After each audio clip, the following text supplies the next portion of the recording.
Everyone welcome back to my channel. Vlog వచ్చి 1 week అవుతుంది. కొంచెం హెల్త్ ఇబ్బందిగా ఉంది. ఈ వ్లాగ్లో అయితే మా ఊరు వినాయకుడిని ఎలా నిమజ్జనం చేశారో చూపిస్తాను. అంటే నిమజ్జనం దాకా లేకపోయినా ఎలా హంగు ఆర్భాటాలు చేశారని చూపిస్తే, ఇక్కడ వచ్చి తీర్మానాన్ని చాలా మంచిగా ఆడారు. అంతే ఉంచుదామనుకున్నా కానీ నేను వాయిస్ ఓవర్ ఎందుకు ఇస్తున్నానంటే కాపీరైట్ పడుతుందని చెప్పి చేశాను. ఇక్కడ మా ఊరికి చెరువు పక్కన ఒక బావి ఉంటుంది. అక్కడ పక్కన కనిపిస్తున్న ఫ్లాగ్ కాడ ఎన్టీఆర్ బొమ్మ పెడతారు తోటలో. మా వినాయకుడిని అయితే టాటర్ ఎక్కిచ్చేసారు. టాటర్ చెట్టు ఫ్లవర్స్ పెట్టేసి ఇప్పుడు బ్రాహ్మడు వచ్చేసి గుమ్మడికాయలతో దిష్టి తీసి నిమ్మకాయలతో తీసేసాక కింద ఒక క్లాత్ పరిచి దానికి వండిన అన్నం వాచేసి మనకి ఇట్లా చేస్తారు. ఇక్కడైతే వచ్చిన ఆడవాళ్ళందరికీ కూడా పార్టీ తరపున కండవాళ్ళు ఇస్తున్నారు. అందరూ మెల్లో వేసుకుని ఎలా చేశారో చూడండి. ఇక్కడైతే మన వినాయకుడిని అయితే నిమజ్జనానికి రెడీ చేసేసారు. డెకరేషన్ అనేది పూర్తవుతుంది. ఇలా పూర్తయిన తర్వాత డెకరేషన్ పూర్తిగా చేశాక ఇందులో ఉండ్రాళ్ళు ఉంటాయండి. ఆ ఉండ్రాళ్ళు ప్రిపేర్ చేసినవి అన్నీ కూడా మన వినాయకుడి మీద పోస్తారు. అది మనం చెంగుతో పట్టుకోవచ్చు. ఇక్కడ ఈ క్లిప్లో మీరు క్లారిటీగా కనిపిస్తుందో లేదో నాకు తెలియదు, కానీ నేనైతే తీశాను. సో చూడండి, ఇట్లా అంతా కూడా రెడీ చేసేసారు. రెడీ చేసేసిన తర్వాత మనకి తీన్మారు పక్క డీజే మామూలుగా పెట్టలేదండి. అసలు బేస్ మామూలుగా రాలేదన్నమాట.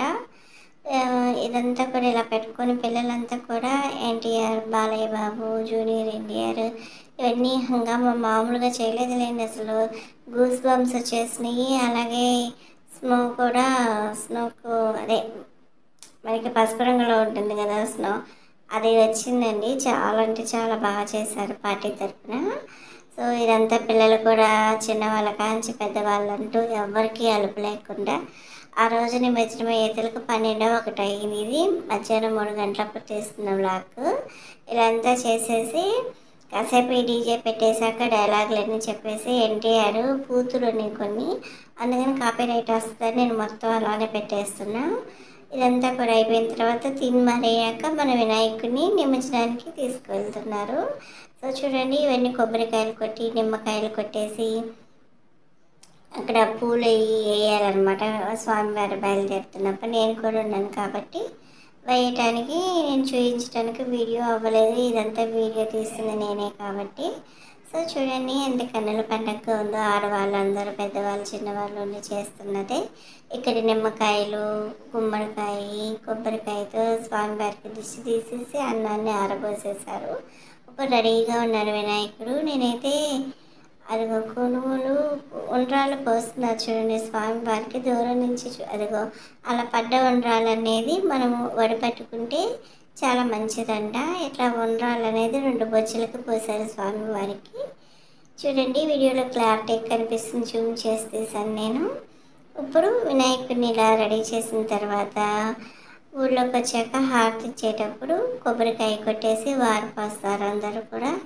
మా వినాయకుడి నిమజ్జనం అయితే చాలా బాగా జరిగింది. చాలా బాధ కూడా అనిపించింది వినాయకుడు వెళ్ళిపోతుంటే. ఈసారికి ఇలా జరిగిందనమాట. మంచిగా చూడండి, స్మో అంతా కూడా స్మోక్ పసుపు కలర్తో ఎలా చేశారో చాలా బాగుందనమాట. చాలా బాగా హంగామా చేశారు నైట్ అయితే. ఇదండి వినాయకుడి ముందుకి ఇలా చేశారు. అదిగోండి పెద్ద ఎన్టీఆర్ బొమ్మ కూడా. నేనేమో అనుకున్నాను బొమ్మ ఏమో ముందుంది, తీర్మారు అన్నీ బాగా చేశారు. సో నేనైతే చూపించాలనుకునేవన్నీ కూడా ఈ వీడియోలో క్లారిటీగా చూపించాలనుకుంటున్నాను. వచ్చిన జనాల్ని అందరినీ కూడా వీడియోలో క్లారిటీగా నేను మీకు చూపిస్తున్నా చూడండి.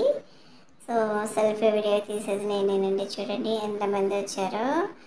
ఇదంతా కూడా ఇట్లా జరిగిన తర్వాత బొమ్మకి వారు పోసేసి కొబ్బరికాయలు అవన్నీ కొట్టేసి ఇంకా బండి అనేది మనకి ముందుకు కదులుతుంది. మా వినాయకుడు అనేది బాగా ఈ సంవత్సరం మంచిగా 5 రోజులు పూజలు అందుకున్నాడు. మనకి గ్రహణం ఉంది కదా, అందుకని చెప్పేసి 5 డేసే ఉంచి తర్వాత తీసేశారు అనమాట. నిమజ్జనానికి పంపించేశారు.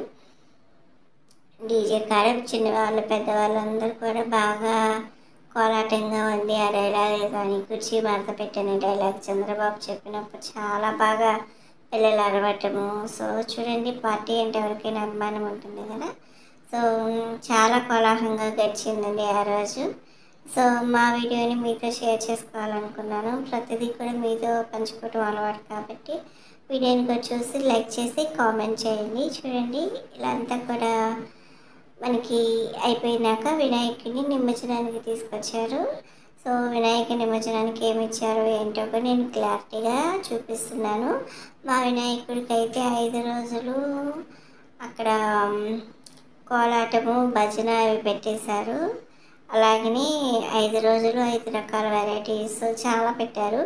లాస్ట్ రోజు నిమజ్జనానికి వచ్చినప్పుడు ఏమి ఇచ్చారో స్వామివారికి కానుక ఇచ్చినప్పుడు కూడా వీడియోలో నేను చూపిస్తాను చూడండి. నేనైతే అంతా అలానే పెడదామనుకున్నా, కాపీరైట్ వస్తుందని వాయిస్ ఓవర్ ఇస్తున్నానండి నేను. సో చూడండి కోలాటం వేస్తున్నారు. కోలాటం వేసిన తర్వాత ఇక్కడ వచ్చిన జనాలందరినీ ఒకసారి చూపించి మరొకసారి తీర్మానం చూపిస్తున్నా చూడండి. ఎంత గ్రాండ్గా చేశారంటే బాబాయ్, చాలా బాగుందండి. బేస్ అయితే అసలు మామూలుగా రాలేదు, నెక్స్ట్ లెవెల్లో ఉందన్నమాట. సో ఇలా అంతా కూడా అయిపోయిన తర్వాత ఇంకా స్వామివారిని నిమజ్జనానికి తీసుకువెళ్తున్నారు. ఒకసారి సినిమా చూసేయండి. అసలు ఒరిజినల్ వాయిస్లో వీలైతే నేను షార్ట్ వీడియోస్ పెడతాను చూడండి. షార్ట్ వీడియోస్ని కూడా లైక్ చేయండి. ఇంకా మా ఛానల్ చూసి ఎవరైనా సబ్స్క్రైబ్ చేయకుండా ఉంటే ఛానల్ని సబ్స్క్రైబ్ చేసుకొని కామెంట్ చేసి మీ ఫీడ్బ్యాక్ మాకు ఇవ్వండి. ఇప్పుడు వినాయకుడి నిమజ్జనానికి వచ్చిన తర్వాత ఊరిలోకి వచ్చినప్పుడు ఏమి ఇచ్చారో చూద్దాం. ఒక పెద్ద ప్లేటు, దానిలో 3 కుడుములు, బత్తాకాయ, పులిహార, చక్కెర పొంగలి, దద్దోజనం, అలాగనే కారం బూందీ, మాల్పూరి, లడ్డు, ఇలా మొత్తం 11, 12 రకాల ఐటమ్స్ ఇచ్చారండి. అన్నీ కూడా సూపర్ ఉన్నాయండి. ఆ వీడియో కనుక నచ్చినట్లయితే లైక్ చేసి షేర్ చేసి సబ్స్క్రైబ్ చేయండి. మీ ఊళ్ళో వినాయకుడి నిమజ్జనం